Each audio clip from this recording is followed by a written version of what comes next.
Prashanth Varma cinematic universe లో భాగంగా అప్పుడెప్పుడో మొదలైంది అధీర.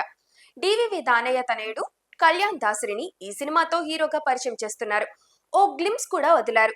కానీ ఇప్పటి వరకు ఈ సినిమాపై ఒక్క అప్డేట్ కూడా రాలేదు. ఈలోగా ప్రశాంత్ వర్మ దర్శకత్వ పర్యవేక్షణలో మహాకాళి సినిమా మొదలైపోయింది. మరి అధీరా ఏమయ్యాడు అనేది పెద్ద ప్రశ్న. అధీరాకు సంబంధించిన స్క్రిప్ట్ ఎప్పుడో రెడీ, కాకపోతే దర్శకుడే కావాలి. ఈ సినిమాకు ప్రశాంత్ వర్మ కథ, స్క్రీన్ ప్లే అందించారు. దర్శకత్వ పర్యవేక్షణ చేస్తారంతే.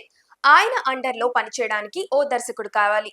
నిన్న మొన్నటి వరకు విజయ్ బిన్ని పేరు గట్టిగా వినిపించింది. నాగార్జునతో నాసామిరంగ సినిమా తీశారు విజయ్ బిన్ని. ఆ సినిమా మంచి విజయాన్ని అందుకుంది. ఆ వెంటనే నాగ్తో మరో సినిమా ప్లాన్ చేశారు, కానీ వర్కౌట్ కాలేదు. ఆ తర్వాత అధీరాకు సంబంధించిన డిస్కషన్స్ నడిచాయి. కానీ ఇప్పుడు విజయ్ కూడా రేస్ నుంచి తప్పుకున్నారని తెలుస్తుంది. దానయ్య మాత్రం ఈ సినిమాకు ప్రశాంత్ వర్మ దర్శకుడైతే బాగుంటుందని అనుకుంటున్నారు. మరోవైపు ఆయన ప్రశాంత్ వర్మపై ఒత్తిడి తీసుకురాలేకపోతున్నారు. సినిమాకు సంబంధించిన గ్లిమ్స్ వదిలి ఇంతకాలమైనా షూటింగ్ మొదలు పెట్టకపోవడంతో ప్రాజెక్టుపై ఆసక్తి సన్నగిల్లుతోంది. వీలైనంత త్వరగా దర్శకుడిని సెట్ చేయాలన్నది ప్రశాంత్ వర్మ ఆలోచన. ఈ సినిమా ఓ కొలిక్కి వస్తే ఆయన పూర్తిగా ప్రభాస్ సినిమాపై దృష్టి పెట్టే అవకాశం ఉంది.